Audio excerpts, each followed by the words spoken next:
super sport, wet paint, big feet. I pull up and kill shit, 6 feet. Alright, 6 feet, going deep. It's Notorious with. What's up? You gotta say your name. Oh shit, my bad, bro. This is Nathaniel Hensel. You want to start? Sorry. Nah, I like to keep it authentic. So, I was zoning out. My bad, bro. So Nathan, why don't you tell us what you do? So I started modeling about like a year or two ago, and then I'm just new to the city. Lived out here for like 7 months right now, and then I'm working at Dash Radio. So I'm feeling pretty blessed, and I'm just taking day by day, honestly, bro. You told me you're out from Coachella, right? Coachella, yeah, I'm originally from San Diego, but I lived in Coachella for like 4 years because my mom's a school teacher. She's an English teacher. So lived out there, was working at like a little diner and a security guard. That's when I got my guard card. And I was just working like Coachella Fest and stuff like that, and making like little money here and there. Yeah. And then got into modeling because I was at my homie's trap house and like just hanging out all the time. And then my homie had a friend that owned a really big clothing line. His name is Case and Creation. And he had a couple big people like Mick Meal, A$AP Yams wearing his clothes and stuff. And he one day saw me in the trap and he said, "Yo, would you like to be on my magazine one day? I'll put your face on like the first 5 pages." And I said, "For sure. Like, I've never modeled before, but I'm down."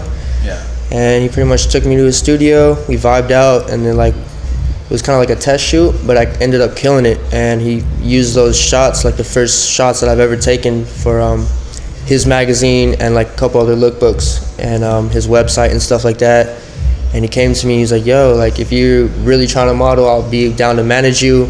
Just take 10%, whatever, and we'll just do it from there, and then keep it going." And then like after that, he started booking like a lot of gigs for me out here, other places out in the desert and stuff with different photographers. And so it was like a hassle, like going back and forth? No, I mean, I was working a lot, so it was a hassle like calling off and like, "Yo, I have a photo shoot." And then like my job at the time was kind of tripping on me because I was calling off for the security gigs, and then like so I was making as much money as possible as any type of way. Yeah. So my job's really hating me, like, "Yo, like if you're gonna keep calling off, I'm gonna fire you," type shit. Yeah. And pretty much just like quit one day because I got into it with my boss's son, and it wasn't good. So like I left, and I was like, "Yo, watch where I'm at in 2 or 3 years. Like I'm gonna make it. Like I'm way better than all this." And I just walked out. And then I think 2 or 3 days went by, and I went to the trap, went to go pick up some kush to smoke real quick, and then my homie was like, "Yo, you just need to jump on this and just go with it, like run." And I was like, "Bro, like I'm scared, man. I only got $3,000 to my name. Like literally only had $3,000 to my name." And he was like, "Yo, just do it, man. Just take the leap of faith." And I left that night thinking, like brushing it across my shoulder, like, "Yo, it's not gonna happen. Like I'm just gonna keep working out here, live with my moms." And then I literally woke up the next morning and I felt like I needed to do something. You know what I mean? I left a note for my mom. She was at school already, and she wakes up early and just leaves. And then I left a note on her coffee table, and I said, "In LA, I don't know when I'm gonna be back." And then literally just put everything in my car and drove out here with no place to stay, no job. What was that drive like? What was going through your head? Honestly, I felt super inspired, man. Like it was so it's hard to explain. Like the chills are going down my right now. Like it's so hard to explain. I was just driving and thinking like, all right, my future is gonna be successful. No matter what I do, it's gonna be successful. Even like I said, I came here looking to scrub toilets and shit just to pass rent. Yeah. And no matter what I do, I'm gonna be successful at it and put my all into it. You know what I mean? So I just kept that mindset on the way out here. And the second day, like I was telling you, I went to this like open interview type of thing where you just walk in the interview. And I came in a suit and tie, ready to work.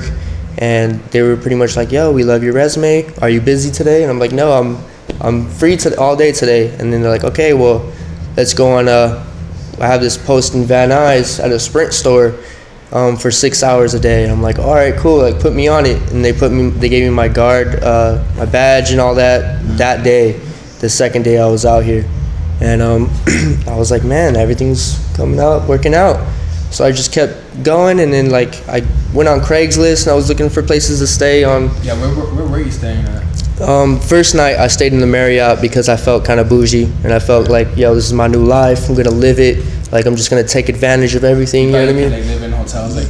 Well, no, like I just felt like, okay, I'm gonna stay at a 5-star Marriott because this is gonna be my new, like this is gonna be 2018 for me.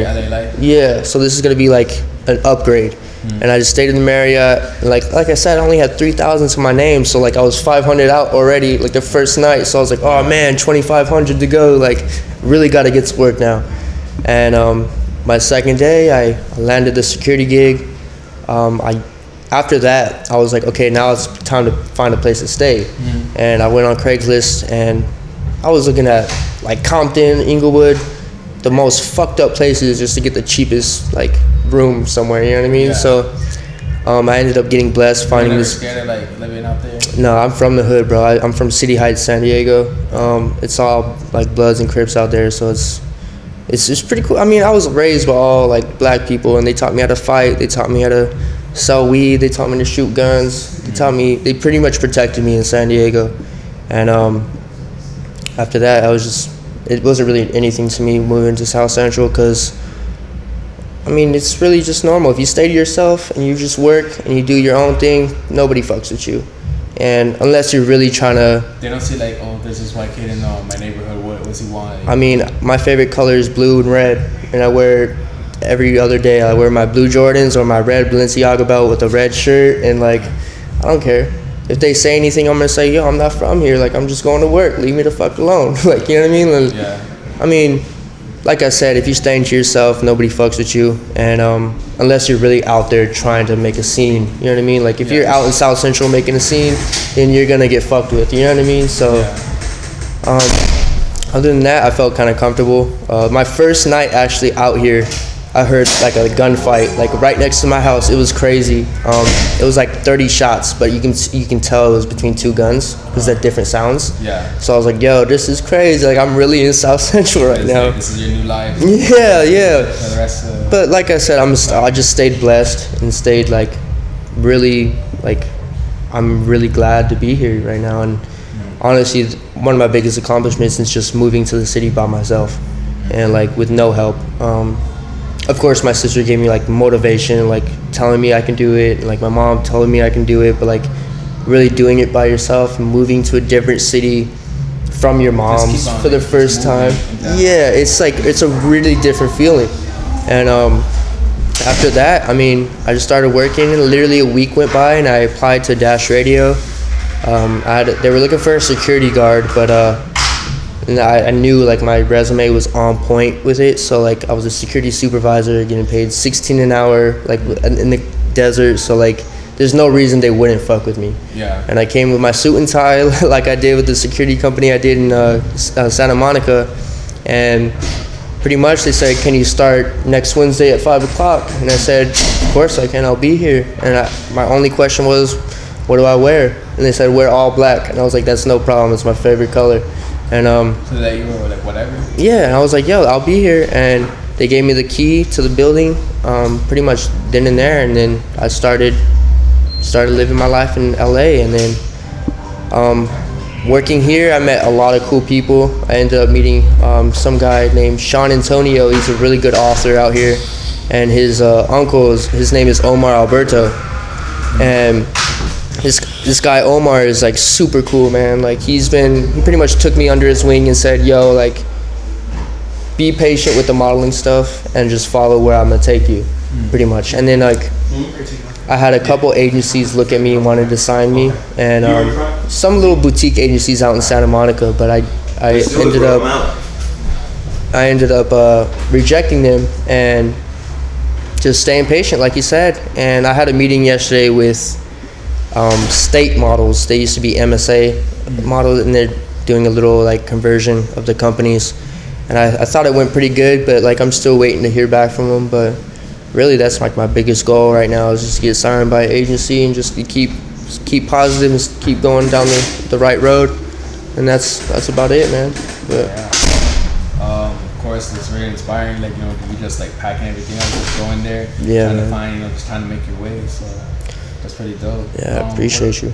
What about like some advice that you want to give to anyone like try to do the same? Yeah, so I mean, if you're trying to model, all I can say is don't care about people's opinions. Really just create your own wave and just do your own thing.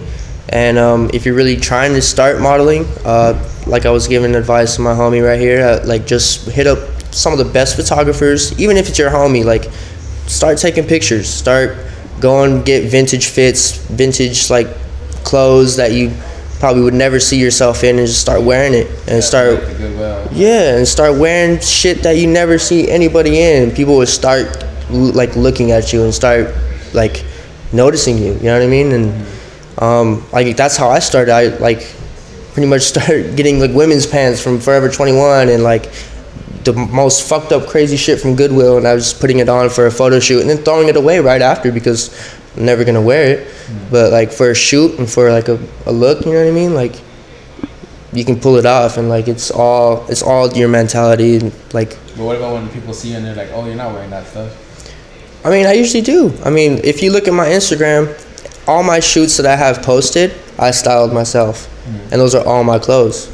Like the most recent magazine I was published in, it was OK magazine, and it was really just a last minute shoot I booked with my old manager Kason, and he pretty much just told me to pull up to the studio, and I had a couple outfits on me, and then it was like a women's pants and like some old vintage button down that looked like a zebra type print. It was pretty dope. And honestly, I just started shooting, and I was like, yo, I'm not gonna shoot with my hair like this. I went to like a random barber, cut my hair off like super short, and then I came back, and then those photos ended up getting published in a magazine. Like, yeah, so the most you never know what tomorrow will bring, you know what I mean? So like I always stay positive. I always try to stay positive. It's really hard actually out here in the city, like it really fucks with your mind. Yeah, dude. Yeah, with that being said, do you have anyone you want to like shout out, anyone that's been positive to you? Honestly, I just want to shout out my friend, brother, Kason Reese and Omar Alberto. They're being great role models for me right now and guiding me down the right path. I just want to shout out my homie Christian. He's the one that really like pushed me to model. I never really saw myself as a model, bro, and then he's the one that opened up my fashion sense, like everything, like. So big shouts out to Christian. That's like my brother. He lives in Arizona now with his wife and kids. So it's different, man. Life changes day by day. So I'm just trying to go with the flow and do my thing. So. Yeah, of course. So where can they find you at?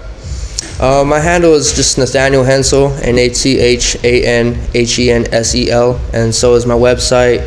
You can pretty much hit me up anywhere, man, and I'm a really cool guy. I'll hit you back because like I'm not one of those dudes, like I was telling you earlier, like always stay humble, you know what I mean, like yeah, and I never dismiss anyone. Like I always look at people and I always like see their ability of doing something great, you know what I mean, like I never dismiss anybody, no matter where they are, even if they're on the street homeless, you know what I mean, like you never know where they came from, you never know who they are, you know what I mean, like yeah, exactly. So never dismiss anyone, man, and just stay positive and stay loving people, bro. Like love is the biggest key to everything, and like it sounds cheesy, but honestly it is, bro. Like that's like the biggest key of life is just to love.